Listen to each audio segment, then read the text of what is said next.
So hey, welcome to another video. Surprised I'm making another one, as I didn't think I was gonna. Maybe I'm gonna start each one of these videos off by saying how I'm not gonna do another one and then continue to make them. I'm currently on my way to a town just on the border between Sweden and Norway to meet a man who I've never met before. It's like the start of a horror film. His name is Henry, and his Instagram is Henry the Man Cave Camper, and he drives an old Volvo Valp, I think it's called, and he has converted it to the coolest overland camper man cave exploration vehicle ever. Somebody tagged me in one of his posts a long time ago when I still had the van, and I just missed him when he was up the north, and I never actually got a chance to meet up with him. But a few days ago he messaged me on Instagram and invited me out to this little meeting we're going to have out here in Sweden. I'm not really sure what it's going to involve, to be honest. I'm not sure what the weather is like in Sweden at the moment. In Norway it's very warm and a lot of the snow is gone. Also, I know Sweden has a lot of forests and a lot of forest tracks. I'm pretty sure it's illegal to drive off-road in Sweden like it is in Norway. Technically it won't be off-road driving, but it'll be driving through a lot of the tracks that go through the forest, I guess. I haven't really done any off-road driving for a long time since I had an old Land Rover Discovery, and that went okay until I kind of wasn't paying attention and nearly rolled over. The Defender is pretty much standard, if we're honest. It's got some kind of taller winter tyres on it, but in terms of drivetrain and everything, we've got no diff locks. We've got a transfer box lock, but no diff locks. It's not lifted or anything like that, so I'll be interested to see how good a Defender really is when it's pretty much bone stock. I'm about an hour away, been driving. I left Oslo about an hour ago. I'm going to stop and get some food and some diesel in a minute, and we'll go from there.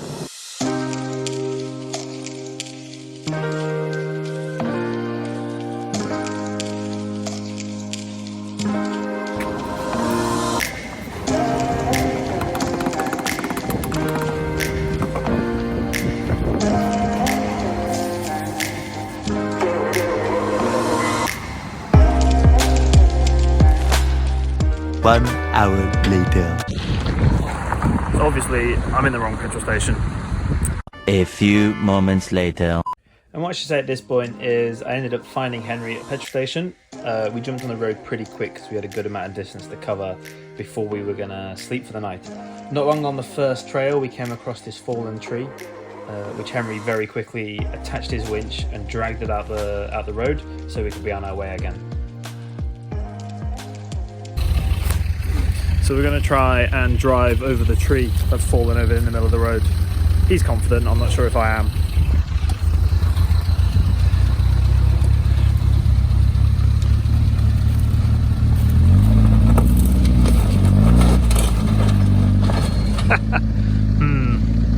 I don't know. Let's see if the little Defender will do it. I did make it over the little tree. I didn't stop to film it because I was in a bit of a rush to get it over and get on with our journey. From there we kind of carried on down these very typically Sweden forest roads, very dusty, dirty, gravelly kind of roads. There's not much tarmac roads here between the towns. From there on I followed Henry in his Volvo, and we ended up turning down this little trail not long after turning off the main road. Keep in mind this is the main road in Sweden. It's pretty crazy really. And we arrived at this little cabin so we could jump inside, get a fire going and get some food beside us. So we ended up stopping at a little cabin about 60 kilometers out of the town from where we left before. Followed a bunch of dirt roads. Sweden is totally dirt roads. Everywhere you go, dirt and gravel roads. Even some of the main roads are kind of totally dirt and gravel. We're in this kind of cabin-y space here. I'm not sure if we're going to sleep in here or sleep inside the roof tent tonight. Not sure yet. But we just made some food and we're having some wine, and it's a pretty good time. Day 2. So I've not long woke up, but I thought I'd give you a little bit of a look inside the roof tent. You have this kind of thick mattress here, which is super nice. A window on each side, and then the exit towards the back, which hangs over the back of the Land Rover and goes down to the ground. There's a cute little bag to put your boots. It's very nice. And I sleep in this down sleeping bag. It's It's a Nova 4 from Mountain Equipment. It's pretty expensive, but it keeps you toasty even when it's -10 outside. Last night wasn't so bad, it was maybe 0 degrees or 1 degree, so it was quite comfortable last night. You also have these pockets in the ceiling, which you can open up to let some daylight in if you want. Cute little place. Didn't see it at all last night because it was like pitch black. But if you have a look, it's actually very pretty. And here's the Land Rover and the Volvo Valp.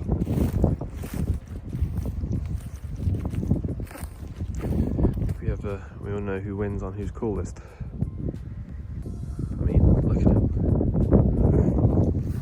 But it wasn't so bad last night, but it was the second time I was taking some time in the roof tent. Thing is, I was a little bit sleepy and drunk and cold last night when I set the roof tent up, so I didn't tie away any of these things that then kind of clattered all night. This kept me awake quite a long time. Same with this one, just kind of like clattering away. Also, I didn't use any tie downs on the front awning here, and again, this blew a lot in the wind, and this kept me awake quite a long time. So the lake is pretty much totally frozen. So I've just put on my crampons. So I'm going to try and walk on it.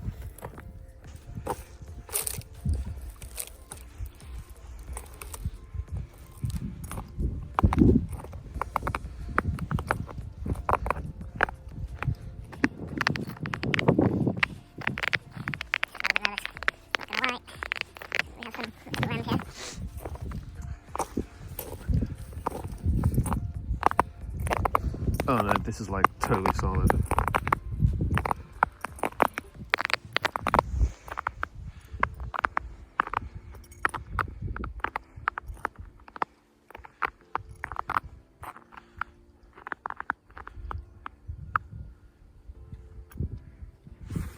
Someone didn't bring their crampons.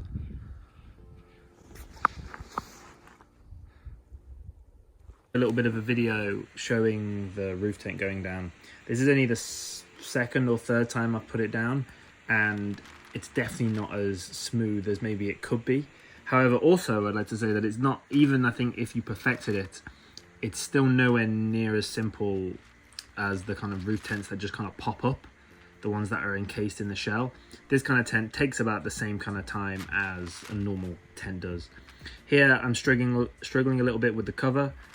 Keep in mind it's about 0 degrees or 1 degree whilst I was doing this, and I'd just woken up, so my hands are a bit cold and a bit sore, so that was a bit more difficult to kind of manipulate the plastic cover over the top.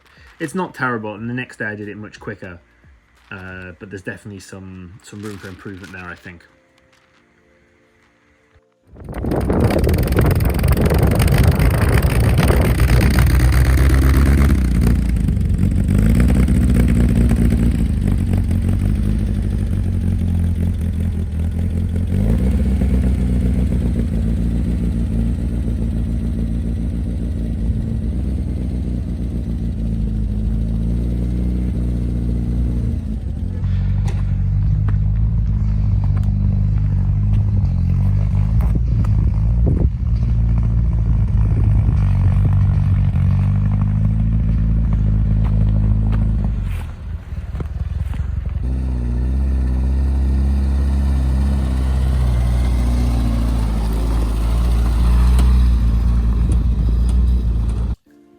So on this trail we came across another tree.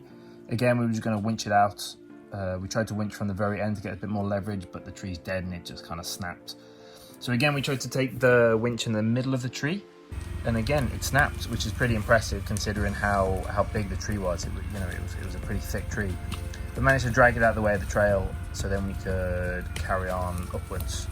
It is making me think how much I want a winch. I bought a bumper the other day to like house a winch, but I still need to find somewhere to buy a winch from. So It is now the morning. I'm currently following Henry, who's in front of me, and we're bombing back down this trail, back towards a town, so we can stock up on some supplies, some firewood as well. And then we're going to start heading towards the second cabin, which we're going to finish at by the end of today. He tells me it's a bit more of an interesting route, and the last time he did it with a standard 110 Defender, the Defender struggled a little bit, so we will see how much that was the Defender or the guy driving it. I have fucking no idea what I'm doing, so we'll see how it goes. I mean, if I get stuck, we have this Volvo in front of me, and he is desperate to winch me out at the soonest opportunity, so I'm sure it'll be fine.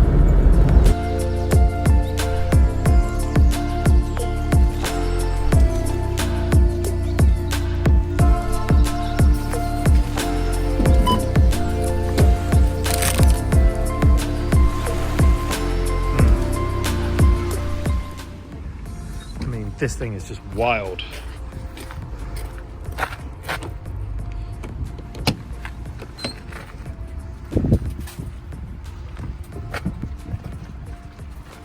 You have so many switches. And almost all of them are in use. Yeah. Switches get bitches. Exactly. Switches get... Switches get bitches.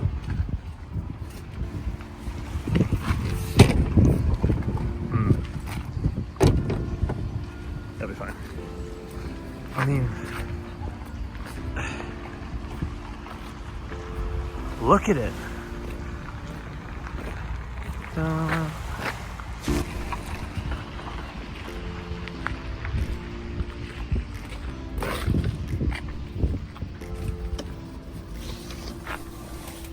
It's so like cozy in here as well. Control panel's cool. Do you have an iPad in that? Yeah. Or something? It's quite easy to get some navigation software on iPad.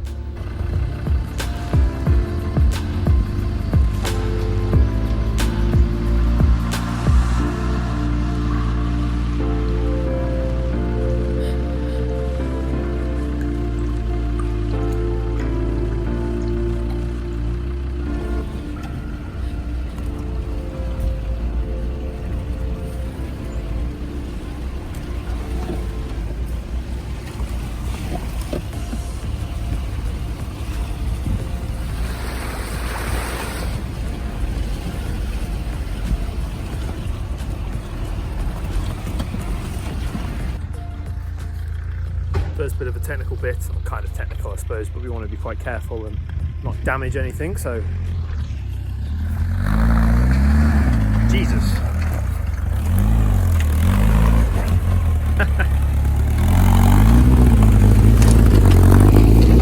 Missed the fucking 40-inch tyres, makes it look very easy.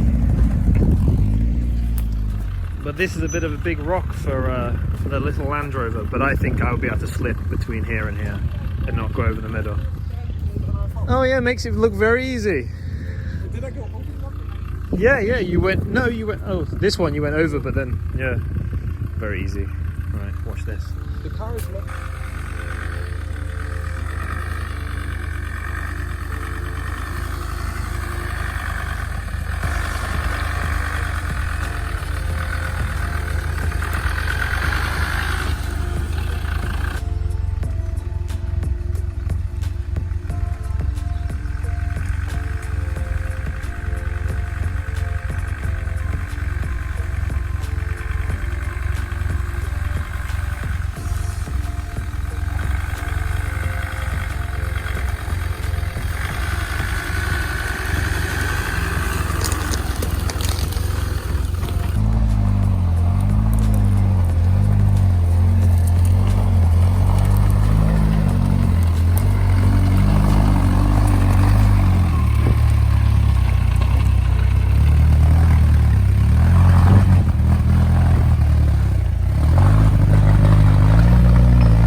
we've walked the trail a little bit and decided we're gonna take some pictures at the top and then turn around and go get some dinner.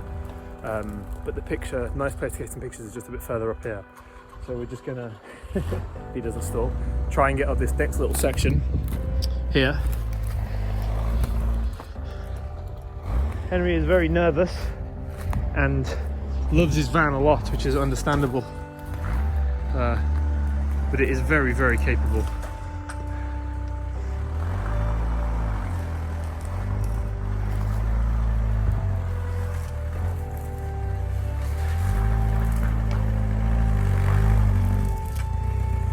I mean, it eats up these trails like nothing almost.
Easy.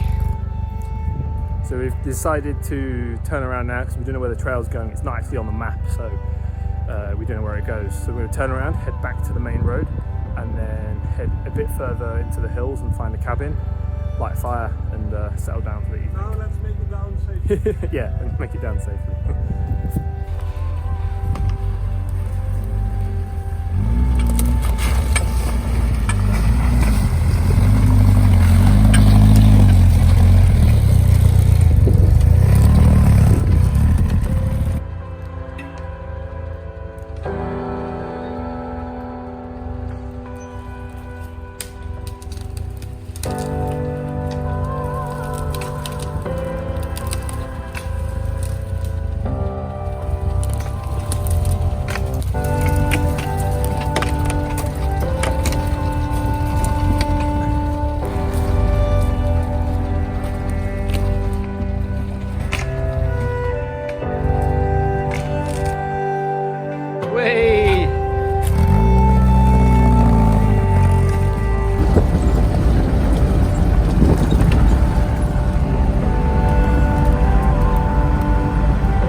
So we've just pulled over to have a look at the map after a couple of kilometers on some really hard icy roads. I mean, if you look at this is the road. It is like totally icy. And then even if you look at kind of the snow. One thing I can see is if you head a bit further up, there's like a track to the left to the lake. We can try it. Only I will try that hill very carefully. Like the tires spin once, we back down because Otherwise you won't be able to get back down again. Exactly, and you have the danger like you how do you call it? You stall, and then you just start sliding backwards. You can't start again. You have control and stuff. So I think so. So we're currently driving down this trail and following Henry's, who's in front of me, and the snow is this super hard snow, as I was showing earlier. But actually, I'm not even touching the steering wheel. The tracks are so deep and the snow is so hard, I'm just touching the gas pedal a little bit and the car is just steering itself through the tracks. Literally not touching the steering wheel at all, and we are following the tracks, no problem at all. If only I had cruise control now, I could just go in the back, make myself a nice cup of tea. Don't know why people said this expedition business is difficult. Don't know what they're on about. it goes up, it can be nice with some more snow, but How many kilometers do you think it is? I actually have no clue how many kilometers we've already done. Fuck knows. No, we could camp here. I think this is a nice spot. Yeah, because I think it will be pretty much the same all the way up, and at least here we can turn and camp, and it's nice and flat. Yeah. No, this is a good spot, I think.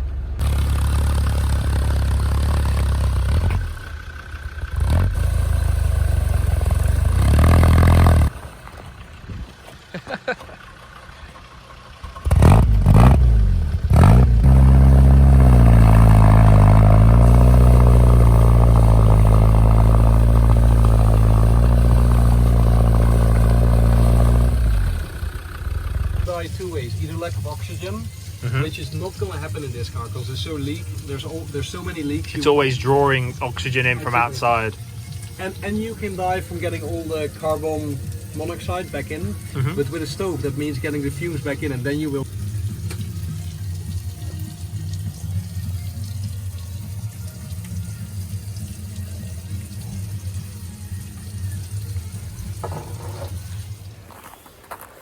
So we've not long woken up. It is significantly colder this morning than it was last night. I'm not sure what's happened or what the temperature is, but it is super cold this morning. All the water bottles that I had inside the Land Rover are frozen completely, and they've been inside the Land Rover. So it's a little bit below zero this morning. It's very pretty where we are though. Just waiting for the sun to come up a little bit now. Gonna pack the roof tent up and then head off.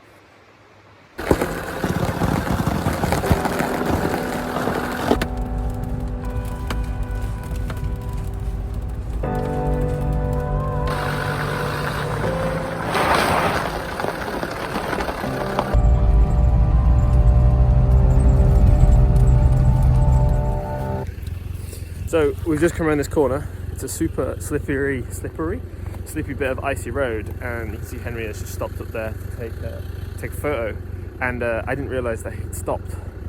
So I came around the icy corner back here and then realised that he'd stopped kind of back there, and you can actually see the spikes from the tyre have gripped into the road but haven't slowed me down enough, and I slid all this way.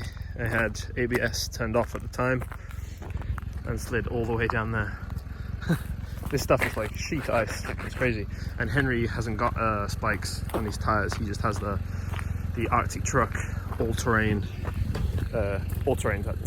Arctic Truck winter tyres. They're 38 inches but without spikes.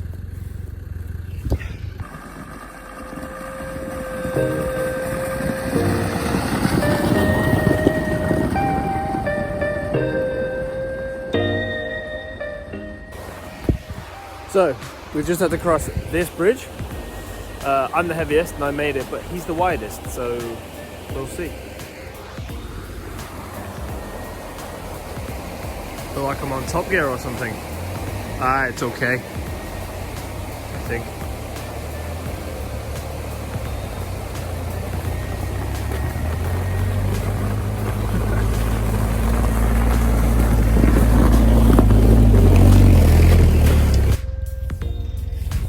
So we're now dropping the tyre pressures down to about 0.3 bar to carry on going up this trek. I've left the Defender back down there. My tyres simply just aren't wide enough to go over this like super soft snow. It's compacted lower down, and then the top half is like very soft. So we went down to about half a bar on the tyres on the Volvo and got us this far, but it's a lot of resistance, so we're going to go down to 0.3 bar, and then hopefully be able to drive up on top of the snow instead of cutting through it. I mean, we're not cutting through it a huge amount, but it's still quite a lot, so we'll see how we get on.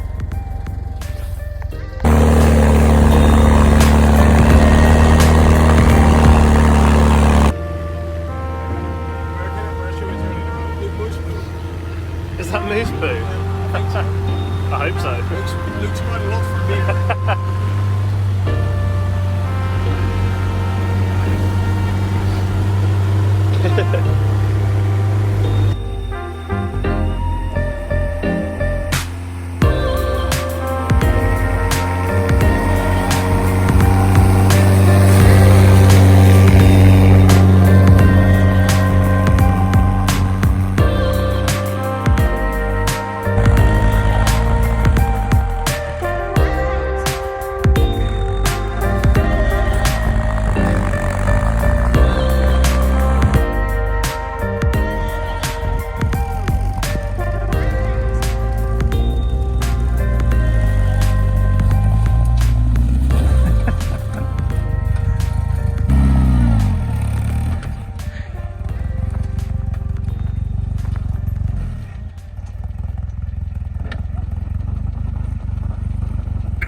because we have a rally race here today. I said, yeah, then you should have closed off the road. I said, we didn't see any barriers. Yeah, but we only closed off the road in the end. I said, yeah, how can we see any barriers if you only closed it off in the end? Like, yeah, but you shouldn't be driving on roads where there's snow on. You should wait till the snowplow has plowed the road, and then you're allowed to drive on the road. That's bullshit. Then the snowplow should have been here now, because we need to drive here. And it's not up to him to tell us where we can and can't drive anyway. This is a main road. It's not like we're on private property or doing anything wrong. No, even my sat-nav is normally working, it's like working normal on this road, because it is a road. His argument was like, yeah, this road where we were supposed to go left, and he said like, yeah, there's lots of water on this road, so you better go back where you came from. Ah, fuck that guy. Fucking Swedish. And basically that was it. From there we kind of turned around and headed back to Oslo. It took us about 3 hours or so. Not so good weather on the way back, lots of snow, bit of a snowstorm, steady driving, but made it back. Stopped and had something to eat, got back, washed both trucks and went home. So yeah, thanks for watching. See you next time.